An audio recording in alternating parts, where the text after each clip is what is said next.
अस्सलाम वालेकुम, कैसे हैं आप सब। उम्मीद करती हूँ आप लोग ठीक होंगे और आपकी पहली सैर भी बहुत अच्छी गई होगी।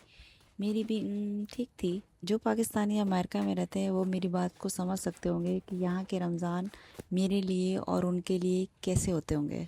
यहाँ की ज़िंदगी बिल्कुल वैसे नहीं है जैसे सोशल मीडिया में दिखाई जाती है। ये ठीक है कि अमेरिका की ज़िंदगी इतनी बुरी भी नहीं है, लेकिन इतनी आसान भी नहीं जितनी दिखाई जाती है।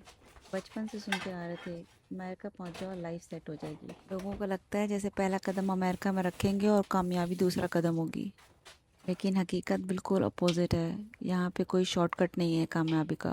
हाँ, एक काम है जो आप यहाँ आते ही सीख जाते हैं, वो है सेल्फ डिपेंडेंस। आपको अपना हर काम खुद करना है। खाना बनाना, सफाई करना, ड्राइव करना, अपॉइंटमेंट्स मैनेज करना। हाँ, शुरू में मुश्किल लगता है, लेकिन आहिस्ता आहिस्ता यही चीज़ कॉन्फिडेंस बन जाती है। मैं भी जब यहाँ आई थी तो मुझे बहुत एनजाइटी फील होती थी। बहुत बहुत अकेलापन महसूस होता था। यहाँ आके आप पेशेंस सीखते हैं, प्लानिंग करना सीखते हैं। यहाँ सबसे महंगी चीज़ पैसा नहीं है, यहाँ सबसे महंगी चीज़ वक्त है। लाइफ इतनी बिजी हो जाती है कि हफ्ता कब शुरू होता कब ख़त्म हो गया पता भी नहीं चलता। वीकेंड भी आराम के लिए नहीं होता। वीकेंड पे लोग ग्रॉसरी, क्लीनिंग और बाकी जो पेंडिंग काम होते हैं वो करते हैं। अपनी कंट्री में एक शोर होता है, आपके घर वाले होते हैं, अचानक प्लान्स बन जाते हैं घूमने के। लेकिन यहाँ इतनी खामोशी होती है कि कभी कभार तो पूरा दिन गुजर जाता है बगैर किसी मीनिंगफुल बात किए। और फिर एहसास होता है कि कंफर्ट सिर्फ सहूलतों से नहीं आता, लोगों से आता है। सोशल मीडिया पे अमेरिका बिल्कुल परफेक्ट लगता है। ये जगह आपको बहुत कुछ दे सकती है, लेकिन पहले आपसे बहुत कुछ मांगती है। अमेरिका की हाइप ऐसी ही है जैसे शादी से पहले शादी की लाइफ।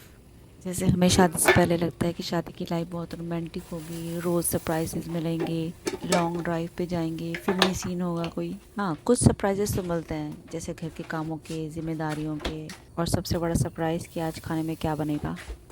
शादी की लाइफ ग्लैमरस कम और प्रैक्टिकल ज़्यादा होती है। जैसे मैं कुछ दिनों पहले एक कंटेंट क्रिएटर की वीडियो देख रही थी जिसमें वो बता रही थी कि उनके लिए कोई रिश्ता आया था और लड़के का सवाल था कि आपको घर के काम या खाना बनाना आता है।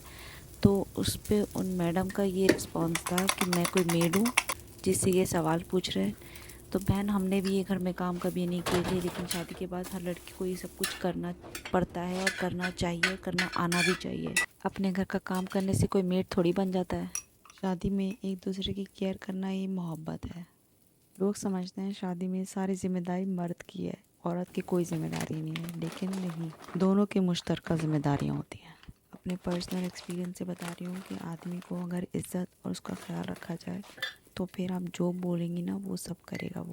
फेसबुक और इंस्टाग्राम ने बहुत सारी लड़कियों के दिमाग ख़राब किए हुए हैं। वो समझती हैं कि शादीशुदा लाइफ जो है वो एक मूवी जैसी है। मैं तो बस यही बोलूँ कि कामयाब शादी परफेक्ट लोगों की नहीं होती है, बल्कि उनकी होती है जो एक दूसरे को समझते हैं। मोहब्बत सिर्फ कहना नहीं, एक दूसरे की जिम्मेदारी निभाने का नाम है। और घर को जन्नत तो औरत ही बनाती है अपने पॉजिटिव एटीट्यूड से। लड़ाका और बदजुबान औरत कभी भी किसी भी मर्द के दिल में जगह नहीं बना सकती। मैं दुआ करती हूँ कि जितने भी मेरे बहनें और भाई अनमैरिड हैं, अल्लाह उन सबको नेक और सालिया रिश्ता अता फरमाए। आमीन सुम आमीन। आप लोगों से बातें करते करते मेरी सहरी भी रेडी हो गई और मैं जा रही हूँ अब सहरी करने। तब भी मुझे अपनी दुआओं में याद रखिएगा और दुआ कीजिएगा कि ये रमज़ान हम सब के लिए रहमत और बरकत लेके आए। आमीन सुम आमीन। मैं आपसे मिलूँगी अब अगले ब्लॉग में, तब तक ले अल्लाह हाफ़िज़।